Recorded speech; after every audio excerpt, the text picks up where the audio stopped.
Salam arvadı xeyir olsun. Biz bugün 7-ci coğrafya kitabından bölmə 2.1 yerin daxili quruluşu mövzusuna baxacağıq. Mövzuya keçmədən öncə bizə belə bölmə 2-də belə bir mətin verir. Mətni oxuyaq və təhlil edək.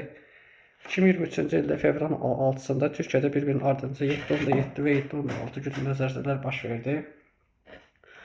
Bu ölkədə son 100 ildə baş verən ən dağıdıcı zəlzələ idi. Zəlzələ nəticəsində çoxlu sayda şəhərlər və kəndlər yerlə yeksan oldu. Küçələr, məhəllələr tanınmaz hala düşdü. Yer səthində çatlar əmələ gəldi. Zəlzələnin baş verdiyi ərazilərdə yer səthinin görünüşü dəyişiklikləri baş verdi. Şəkildə bu dəyişikliklərə biri əks olunmuşdur. Dedi ki, zəlzələ nə vaxt baş verdi Türkiyədə?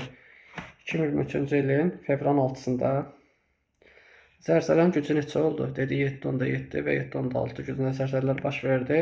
Dedi bu ölkədə son 100 ildən baş vermiş ən dağıdıcı zəlzələ idi. Zəlzələ nəticəsində şəhərlər, kəndlər yerlə yeksan oldu. Küçələr, məhəllələr tanınmaz hala düşdü. Həmçində yer səthində çatlar əmələ gəldi. Və şəkildə də bu çatların biri göstərilib. İndi isə gəlin mətni oxuduq. Gəlin sualları cavablandıraq. Birinci sualda deyir ki, zeytun bağları təsvir edilmiş zəlzələ nəticəsində zeytun bağlarında baş verən dəyişiklikləri şərh edin. Biz şəkildə görürük ki, çatın eni 200 metr, dərinliyi 30 metrə bərabərdir. Yəni burada çox şiddətli zəlzələ baş vermişdi. Həmçinin zeytun bağlantı ərazilərində də kiçik çatlar görürük. Bu nəticəsində belə bir fikir söyləmək olar ki, ətraf ərazilərdə və yaxın şəhərlərdə dağıdıcı zəlzələlər baş vermişdi. Həmçinin baş verən dəyişikliklər, yəni zeytun bağlarında baş vermiş dəyişikliklər, torpaq örtüyü dağılıb, daha sonra zeytun bağlarının ortasında böyük bir çat əmələ gəlib. Sonra ərazi tanınmaz hala düşüb. Yəni bu kimi proseslər baş vermişdi. Sonra ikinci suala baxaq. Zəlzələ nəticəsində yerin dağıntılar, yer səthində yaranan dəyişikliklər çox olması nə ilə izah etmək olar? Nə ilə izah etmək olar? Artıq siz aşağı səhiflərdə zəlzələ ilə tanış olmusunuz, yəni yerin daxili prosesləri haqqında.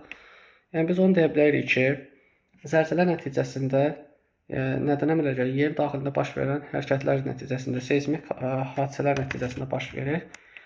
Bu nəticəsində də yer qabığında müəyyən dəyişikliklər baş verir və bugünkü yəni şəkildə verilən nümunə kimi yer qabığı zəlzələ nəticəsində dəyişə bilir və müxtəlif hallara düşə bilir. İkinci sualımızın cavabı budur. Bəs yerin daxilində zəlzələdən başqa hansı proseslər ola bilər? Yerin daxilində litosfer tabanının hərəkəti baş verə bilər, sonra vulkanik proseslər ola bilər, sonra qreyserlər, necə deyirlər, yer səthinə çıxa bilər və bu kimi proseslər ola bilər. Bəs dedik ki, sonuncu suala baxaq. Yer daxilində baş verən proseslər və quru və suyun paylanmasına nə kimi təsir ola bilər? Yer daxilində siz 6-cı sinifdə bu mövzunu keçmişsiniz. Yəni dedik ki, materiklərin sahələri, sahə xəttləri dəyişə bilər, okeanlarda yeni adalar yarana bilər, okeanların sahəsi artıb azala bilər, həmçinin materiklərin sahəsi artıb azala bilər ki, bu da materik və okeanlarda baş verən dəyişiklikləri izah etməyə bizə şərait yaradır. İndi isə gəlin 2.1-ə keçək, yəni yerin daxili quruluşuna. İslandiya vulkanlar adasıdır. Hətta adanın yaranması vulkan püskürməsi nəticəsindədir. Hazırda adada çox sayda püskürən vulkan mövcuddur. Bunlardan biri də Eyjafjallajökull Layokul vulkanıdır. 2010-cu ilin aprelin 14-də İslandiyada Eyjafjallajökull vulkanı buz altındakı püskürdü və atmosferə nəhəng kül buludu yarandı. Bir neçə gün bu bulud Avropanın bir çox ölkəsini bürüdü. Bu səbəbdən Avropa ölkələri arasında aviareyslər ləğv edildi. İslandiya tarixində ilk dəfə hava limanlarının bağlanmasına səbəb oldu. Dedi, İslandiya necə ölkədir? Vulkanlar adasıdır. Hətta adanın yaranması vulkan püskürməsi nəticəsində yaranmışdı. Adada çoxlu sayda dedi ki, püskürən vulkanlar mövcuddur. Yəni aktiv şəkildə fəaliyyət göstərirlər. Həmçinin adada olan vulkanlardan biridir. Eyjafjallajökull vulkanıdır. Biraz adı çətindir. Yəni Eyjafjallajökull vulkanıdır. Yəni 2014-cü il aprelin 14-də İslandiyada Eyjafjallajökull vulkanı buzulaq altındakı vulkan püskürdü və atmosferə nəhəng kül buludlar yarandı. Bir gün bu buludlar Avropanın bir çox ölkəsində bürüdü. Bu səbəbdən də Avropa ölkələri arasında aviareyslər ləğv edildi. Bu da dedik ki, İslandiya tarixində ilk dəfə hava limanının bağlanmasına gətirib çıxartdı. Deyir, vulkan nə vaxt püskürdü? 2010-cu il aprel 14-də püskürdü. Püskürmə nəticəsində nə oldu? Nəhəng kül buludu yarandı və bu kül buludu külək vasitəsilə Avropanın bir çox ölkələrini bürüdü. Bu səbəbdən də Avropa ölkələri arasında aviareyslər ləğv edildi. Yəni iqtisadi cəhətdən İslandiyaya zərər desə daha doğru olar. Yəni aviareyslər ləğv olundu və insanlar səyahət edə bilmədilər. Burada da B şəklində İslandiyada vulkanlar göstərilir. Məsələn, Hekla var, Katla vulkanı var, Eyjafjallajökull vulkanı var, Reykjavik şəhəri var burada. Sizin kitabda məndə indi burada göstərilməyib. Askja vulkanı olacaq sizdə, sonra Vant Nafjol vulkanı olacaq. Yəni o vulkanlar da sizin kitablarınızda qeyd olunmalıdır. İndi sizə sualları cavablandıraq. A-B şəkillərinə əsaslı sualları cavablandırın. İslandiyanın dünyanın fiziki xəritəsində mövqeyini təyin edin. Bunu siz atlas və xəritlərdən istifadə edərək təyin edə bilərsiniz. Gəlin sizə belə bir ipucu verim və siz o şəkildə İslandiya adasının yerini tapa bilərsiniz. Şimal yarımkürəsi və qərb yarımkürəsində yerləşir. Qrenlandiya adasının şərq hissəsində yerləşir. Dedik ki, harda yerləşdi? Yəni bu sizin üçün ipucu olsun. Şimal yarımkürəsində və qərb yarımkürəsində yerləşir. Həmçinin də İslandiya adasının şərqində yerləşir. Bunun nəticəsində siz İslandiyanın yerini müəyyən edə bilərsiniz. İndi isə B-yə baxaq. Ada mövqeyi ilə buradakı vulkanlar baş verməsi arasında hansı əlaqə ola bilər? Gəlin xəritəyə baxaq. B şəklində biz burada istifadə edəcəyik. Biz görürük ki, Avrasiya və Şimal Amerika tavalarının ayrılma zonasında yerləşir İslandiya adası və fikir verirsinizsə ayrılma zonasında vulkanlar yaranıb. Yəni dedik ki, tektonik saatlar nəticəsində ada hərəkətdə olur və bu nəticəsində yerin daxilində olan proseslər yer səthinə çıxır və vulkanik proseslər yaranmasına gətirib çıxardır. Həmçinin burada görürük ki, Hekla vulkanı var, Katla vulkanı var, Eyjafjallajökull vulkanı var. Həmçinin sizinkilerde Askja və Vant Nafjol vulkanı da olacaq. Daha sonra baxaq. C-yə baxaq. B şəklindəki Eyjafjallajökull və digər vulkanların yerini müəyyən edin. Gəlin müəyyən edək. Baxın, birinci olacaq. Gəlin, adanın birinci mövqeyi eləyir. Baxın, bura şimaldır. Şimal. Bura cənub olacaq. Bura olacaq bizdə şərq. Bura olacaq bizdə qərb. Ada da görürük ki, adanın da görürük hansı istiqamətindədir. Cənub qərb istiqamətində vulkanlar daha çoxdur. Hekla, Katla və Eyjafjallajökull vulkanı da burada mövcuddur. Yəni adanın cənub-qərbi daha seismik cəhətdən aktivdir. Burada iki qırılma xəttini görürük. İndi isə gəlin digər suala baxaq. D-yə baxaq. B şəklindəki magnetik vulkanlar eyni xətt üzərində yerləşməsi nə ilə izah etmək olar? Dedik ki, çatlar üzərində yerləşirlər. Bu da onların aktiv olmasına gətirib çıxardır. Yəni Şimal Amerika və Avrasiya tavalarının ayrılması zonasında yerləşirlər üçün bu vulkanlar daim aktiv şəkildədirlər. Daha sonra nə üçün adanın kənar hissələrində vulkanlar yoxdur? Baxın, adanın nə şərq hissəsində, nə də qərb hissəsində vulkanlar demək olar ki, vulkanlar yoxdur. Yəni, bu hissələri nəzərdə tuturam. Bunun da səbəbi ondan ibarətdir ki, çatlardan kənarda yerləşirlər, yəni ayrılma zonasında kənarda yerləşdikləri üçün burada vulkanik proseslər getmir. Daha sonra ikinci suala baxaq. A şəklindəki təsvir edilən proses ətraf mühitə necə təsir ola bilər? Mətndə də bu haqqda məlumat verir. Gəlin oxuyaq.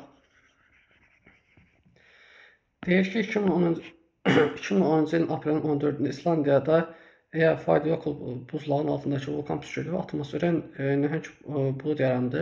Bu gün neçə gün bu bulud Avropanın bir çox ölkəsini bürüdü. Bu səbəbdən də Avropa ölkələri arasında aviareys ləğv edildi. İslandiya tarixində ilk dəfə hava limanlarının bağlanmasına səbəb oldu. Dedik ki, nə kimi problem oldu? Nəhəng kül buludu yarandı. Vulkan püskürdü, nəhəng kül buludu yarandı və bir çox Avropa ölkəsini bürüdü. Həmçində İslandiyadan Avropaya gedən aviareyslərin də ləğvinə gətirib çıxartdı. Yəni bu kimi problemləri öz-özlüyündə gətirdi. Daha sonra üçüncü suala baxaq. Vulkanların olduğu ərazilərdə başqa hansı hadisələr baş verə bilər? Vulkanların olduğu ərazilərdə Həmçinin vulkanik proseslərlə yanaşı zəlzələ də yarana bilər ki, bilir ki, ilk mətni oxuduğumuz kimi zəlzələ böyük dağıntılara gətirib çıxarda bilir. Bu səbəbdən də aktiv ərazilərdə zəlzələ prosesi gedə bilir. İslandiya adasında da bu iki prosesdə özünü göstərir. Həm vulkanik proseslər, həm də zəlzələ prosesi özünü göstərir. Bu da bizim üçüncü sualın cavabı. Daha sonra mətn davam edir. İslandiya vulkanlarla yanaşı çoxlu isti bulaqlar da vardı. Bu səbəbdən İslandiya geyzerlər ölkəsi adlanır. Onlar yerin altından qaynaraq fərvarə şəkildə səthə çıxır. Bu bulaqlardan müxtəlif məqsədlərlə istifadə edilir. Zaman keçdikcə yeni geyzerlər yaranır, bəziləri isə fəaliyyətini dayandırır. Hazırda İslandiyada aktiv 29-dan çox nəhəng geyzeri vardı. Bunlardan biri də Strakora geyzeridir.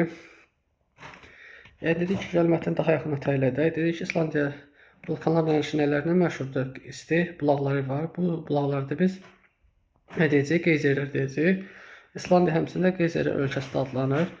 Geyzerlər necə yaranır? Onlar yerin altından qaynayaraq fərvarələr şəklində səthə çıxır. Bu bulaqlar müxtəlif məqsədlərin üçün istifadə olunur. Baxın, C şəklində də göstərir nə məqsədlər üçün istifadə olunduğu. Zaman keçdikcə yeni geyzerlər yaranır. Bəziləri isə fəaliyyətini dayandırır. Hal-hazırda İslandiyada aktiv olan 29-dan çox nəhəng geyzeri vardı. Bunlardan biri də Strakora geyzeridir. Mətni təhlil elədi. İslandiya geyzerlər ölkəsi adlanır və həmçinin İslandiyada 29-dan çox nəhəng geyzeri vardı. Bunlardan biri də Strakora geyzeridir. Strakora geyzeri İslandiyanın paytaxtı Reykjavik şəhərində yerləşir. Bu geyzer 1789-cu ildə zəlzələ zamanı yarandı və 20-ci əsrin əvvəlində baş vermiş zəlzələyə qədər fəaliyyəti davam etdi. Bu zəlzələdən sonra isə onun fəaliyyəti dayandı. 1963-cü ildə yerli sakinlər onun tıxanmış kanalını təmizlədilər və o vaxtdan geyzer yerdən püskürməyə başladı. Hazırda onun hündürlüyü 15-20 metrə, bəzən isə 40 metr yüksəkliyə çatır. Hər 6-10 dəqiqədən bir fərvarə vurur. Artıq burada Strakora geyzeri haqqında məlumat verir. Strakora geyzeri yuxarıda yerləşir, Reykjavik şəhərinin şərqində yerləşir. Bu geyzer ilk dəfə 1789-cu ildə zəlzələ zamanı yarandı. 20-ci əsrin əvvəllərində baş vermiş zəlzələyə qədər fəaliyyəti davam etdi. Yəni zəlzələ nəticəsində yarandı və 20-ci əsrdə zəlzələ nəticəsində fəaliyyəti dayandı. Bu zəlzələdən sonra isə onun fəaliyyəti dayandı. Burada qeyd olundu. Lakin 1963-cü ildə yerli sakinlər onun tıxanmış kanalını təmizlədilər və o vaxtdan geyzer yerindən püskürməyə baş verdi. Hündürlüyü 15-20 metr, bəzən isə 40 metrə çatan fərvarələr vurur, yəni su püskürür və hər 6-10 dəqiqədən biri isə fərvarə vurur. Dedik ki, fərvarə vurma vaxtı da 6-10 dəqiqədən biri fərvarə vurur. Yəni dedik ki, mətndən belə bir nəticə çıxartdıq ki, zəlzələ nəticəsində 1789-cu ildə yarandı. Lakin 20-ci əsrdə zəlzələ onun borusunu bağladı, yəni kanalını bağladı. Lakin 1963-cü ildə isə yerli sakinlər onun kanalını təmizlədi və geyzer yenidən fərvarə vurmağa başladı. Geyzerin fərvarənin hündürlükləri 15-20 metr, bəzən isə 40 metrə çatır və 6-10 dəqiqədən bir püskürür. Mətni oxuduq, indi çəkəlim mətn suallarını cavablandıraq. 4-cü suala baxaq. Mətndə C və D şəkillərinə görə suallar cavab verin. Baxın, bu bizim C şəkilimiz. Bu isə bizim D şəkilimizdir. C şəklini şərh edin. C şəklində görürük ki, insanlar öz məqsədləri üçün geyzerdən istifadə edirlər. Bu həm isti vanna qəbul etmək üçün ola bilər, sağlamlıq məqsədi üçün də ola bilər. Yəni, bu insanların istəklərindən asılıdır. A şəklinin cavabı oldu. B baxaq, C şəklindəki təbii hadisələr İslandiyada geniş yayılmasının nə ilə izah oluna bilər? B şəklinin baxaq. C şəklindəki hadisə İslandiyada geniş yayılmasının nə ilə izah oluna bilər? Bu dedik ki, geyzerlər vulkanlarla yanaşı vulkanlar olduğu ərazilərdə daha çox baş verir. Bu səbəbdə yer səthində maqma yerin daxilindəki olan suları qızdırır və bu nəticəsində geyzerlər fərvarə vuraraq isti bulaqlar yaranır və bunda fərvarə vuraraq yer səthinə çıxmasına gətirib çıxardı. Yəni dedik ki, tektonik hərəkətlər harda daha aktiv müşahidə olunursa, həmin ərazilərdə geyzerlərin yaranması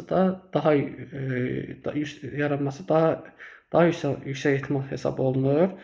Bu oldu bizim B tapşırığın cavabı. C-yə baxaq. D şəklindəki geyzerin yeri ilə B şəklindəki vulkan yerləşmə arasındakı hansı əlaqə var? D şəklindəki geyzerin B şəklindəki yerləşməsi hansı əlaqə var? Demişdik ki, hər ikisi çatlar üzərində yerləşir və tektonik proseslər nəticəsində hər iki coğrafi obyekt necə deyirlər, öz fəaliyyətini davam elətdirir.